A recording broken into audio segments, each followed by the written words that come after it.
दोस्तों आज फैक्टिफाइड में मैं आपको एक ऐसे देश की सैर कराने वाला हूं जो 2021 में नहीं बल्कि 2050 में जी रहा है। इस देश के खान पान से लेकर लाइफस्टाइल तक, टेक्नोलॉजी से लेकर एटिकेट्स तक सब कुछ जरा हटके है। विजुअल्स देखकर आप समझ ही गए होंगे कि मैं जापान की बात कर रहा हूं। दोस्तों जापान इस साइज में राजस्थान से कुछ ही बड़ा होगा, लेकिन इस छोटे से देश के कारनामों ने पूरी दुनिया को हिला रखा है। अगर आपके मन में भी कभी ये सवाल आए कि फ्यूचर में इंसानों की जिंदगी कैसी होगी, तो बस एक बार आप जापान विजिट कर लेना। आज की इस वीडियो में मैं बताऊंगा आपको जापान से जुड़े 12 ऐसे फैक्ट्स जिनके बारे में जानकर आपको लगेगा कि आप अभी भी स्टोन एज में जी रहे हैं। तो चलिए शुरू करते हैं। Factified. Facts on your face. Bullet train. दोस्तों आपने वो कहावत तो सुनी ही होगी कि टाइम इज मनी। अब इस कहावत को कोई फॉलो करता हो या नहीं, लेकिन जापान इसे बहुत सीरियसली लेता है। इसीलिए तो जापान का ट्रांसपोर्ट सिस्टम दुनिया के बेस्ट ट्रांसपोर्ट सिस्टम में से एक है। अगर आप जापान में हैं, तो आपको ना तो घंटों बस का इंतजार करना पड़ेगा और ना ही ट्रैवलिंग में आपका टाइम वेस्ट होगा, क्योंकि जापान के पास बुलेट ट्रेन का ऐसा नेटवर्क है 240 से 320 किलोमीटर प्रति घंटे की रफ्तार से दौड़ती है। इसे यहाँ की लोकल भाषा में शिनकानसेन कहते हैं। जापान की ये ट्रेन हाईटेक फैसिलिटीज से लैस है। अब इस ट्रेन की सीटिंग को ही देख लीजिए। इन चेयर्स को आप आराम से मूव कर सकते हैं। ये ट्रेन जापान के दूसरे शहरों को इसकी राजधानी टोक्यो से जोड़ती है। और इस ट्रेन की सबसे बड़ी खासियत ये है कि ये कभी भी लेट नहीं होती। और दोस्तों आपको हैरानी होगी ये जानकर कि इतनी हाई स्पीड से चलने के बाद भी इस ट्रेन से कोई भी साउंड प्रोड्यूस नहीं होती। Land of robots. दोस्तों फ्यूचर पर बेस्ड फिल्मों में अक्सर आपने देखा होगा कि किस तरह आने वाले टाइम में रोबोट्स इंसानों की जगह होटल, रेस्टोरेंट्स और फैक्ट्रियों में काम करते नजर आएंगे।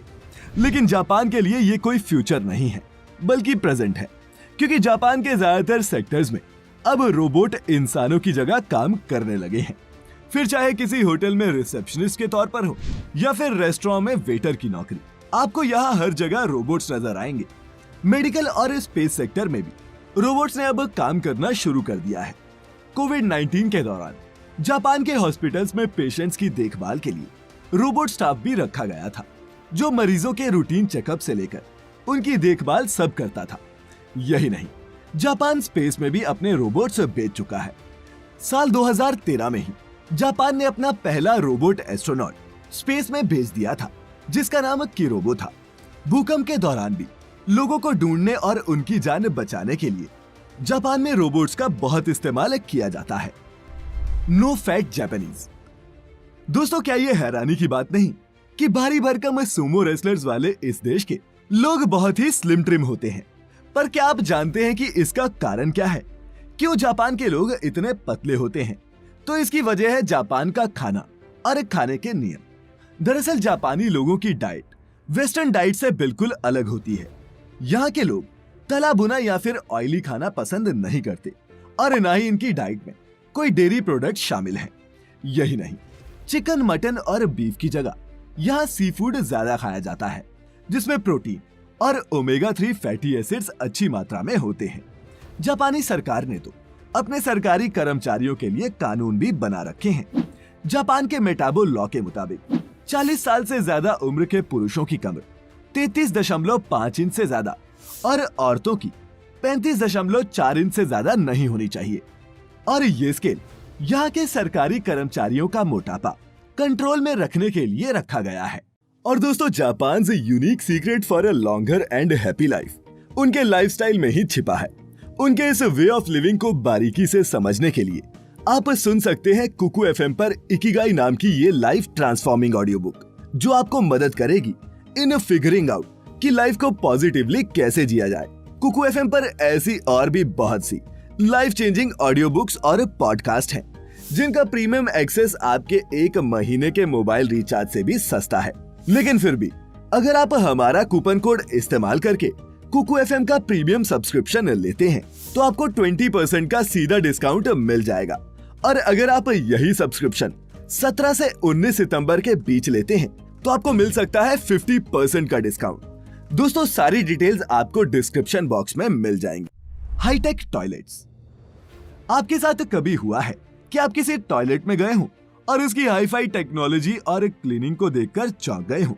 अब हमारे देश में ये अभी होना तो मुश्किल है, लेकिन अगर आप जापान में हैं तो यकीनन आपके साथ ऐसा हो सकता है।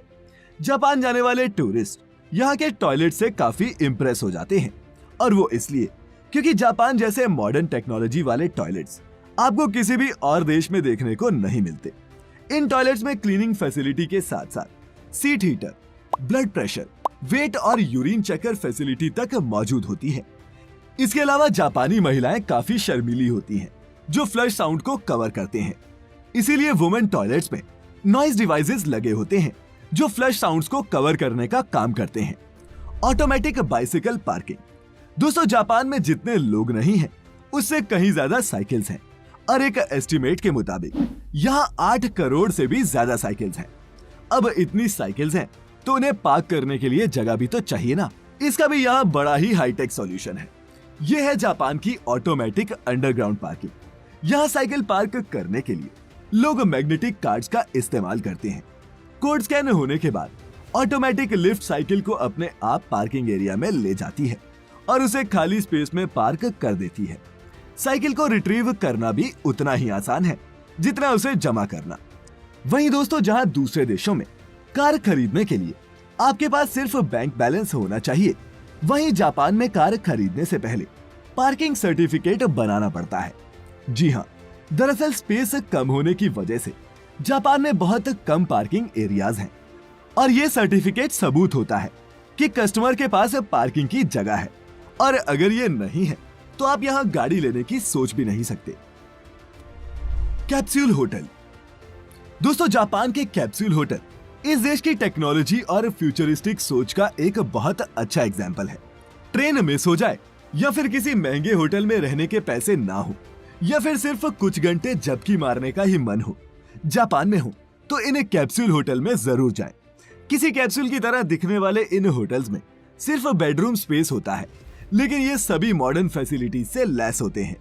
टीवी, लॉकर्स जैसी फैसिलिटीज के साथ साथ अटैच वॉशरूम भी होता है। Futuristic symmetries. स्पेस की कमी की वजह से जापान के कब्रिस्तान में जमीन बहुत महंगी है। यहाँ जगह लेने के लिए $1,00,000 से भी ज्यादा पे करने पड़ते हैं। वहीं इसके अलावा हर साल मेंटेनेंस और क्लीनिंग के लिए भी ग्रेवयार्ड स्टाफ को पे करना पड़ता है। जापान में इस प्रॉब्लम को खत्म करने के लिए अब हाईटेक सेमेट्रीज बनाई जाने लगी हैं, जो जापान की ब्यूटीफुल ट्रेडिशन और मॉडर्न टेक्नोलॉजी का एक अनोखा मेल है।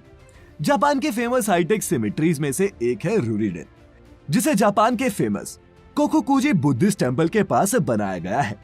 इस सेमेट्री हाउस में कम खर्च में ग्रेवयार्ड मिल जाते हैं। साथ ही हाईटेक टेक्नोलॉजी की मदद से इन ग्रेवयार्ड्स की देखभाल करना भी आसान होता है। रूरीडेन सेमेट्री हाउस के ऑक्टागोनल हॉल में 2000 से भी ज्यादा बुद्ध स्टैच्यू हैं, जो 2000 सेमेट्री कैपेसिटी को रिप्रेजेंट करते हैं। किसी विजिटर के आने पर जिस बुद्ध प्रतिमा की लाइट ऑन होती है, वही विजिटर के लव्ड वन का स्टैच्यू होता है। माने उसी बॉक्स में विजिटर के करीबी का शरीर रखा होता है। हर बुद्ध स्टैच्यू को यहाँ ब्लू ग्लास लाइट से तैयार किया गया है, ताकि विजिटर्स को यूनिक और पीसफुल एनवायरनमेंट दिया जा सके। और दोस्तों इन हाईटेक ग्रेवयार्ड्स में किसी भी इंसान के शरीर को 33 साल तक रखा जा सकता है। Underground farming. दोस्तों जापान में हर प्रॉब्लम का सलूशन टेक्नोलॉजी है, फिर वो फार्मिंग ही क्यों ना हो। चूंकि जापान का लैंडमास बहुत कम है, जापान अपनी अनयूज्ड टनल्स और सबवे का इस्तेमाल भी फार्मिंग के लिए करता है।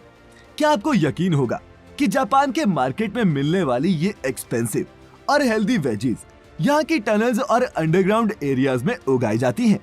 2015 में जापान के मेट्रो डिपार्टमेंट ने अपने सबवे टनल्स में वेजीज उगाने का इनिशिएटिव लिया था, और अब ये फॉर्मूला पूरे जापान में अपनाया जाने लगा है। जापान टेक्नोलॉजी की मदद से बिना मिट्टी और कम पानी के साथ फल और सब्जियां उगाता है। जापान के अर्बन एरियाज में बहुत सारी एग्रीकल्चर कंपनीज हैं, जो बिल्डिंग्स और अंडरग्राउंड एरियाज में फल और सब्जियां उगाने का काम करती हैं। अब सोचिए अगर ऐसा कुछ हमारे देश में हो जाए तो। Unique fruits and veggies. अब जापानीज एग्रीकल्चर की बात हो और हम यहाँ के अजीबोगरीब दिखने वाले फल और सब्जियों की बात ना करें, ऐसा कैसे हो सकता है।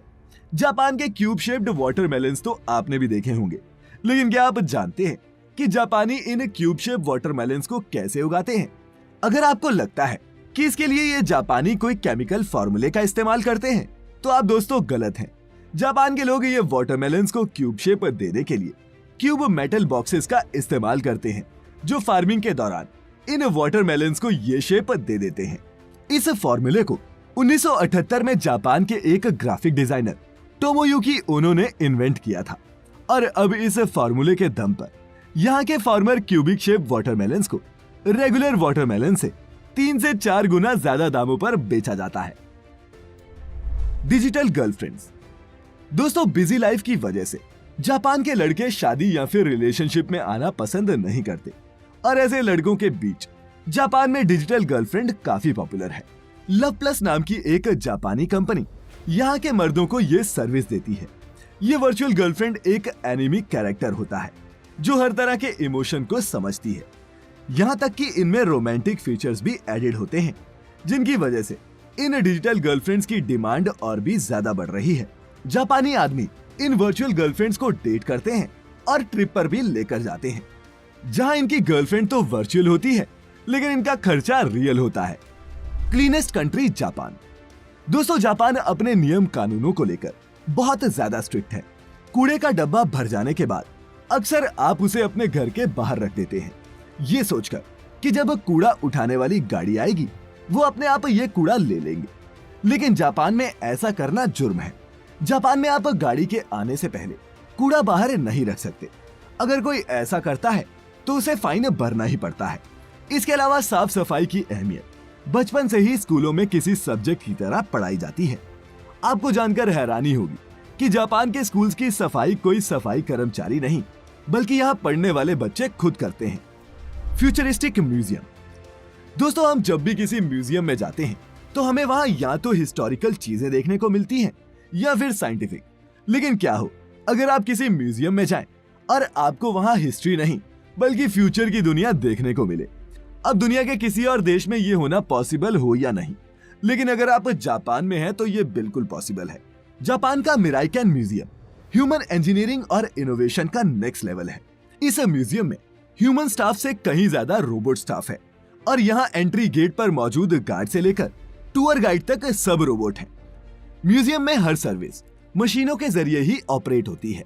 म्यूजियम में लेटेस्ट जापानीज इनोवेशन से लेकर वर्ल्ड साइंस के इनक्रेडिबल रिसर्च तक सबके सब शोकेस किए गए हैं।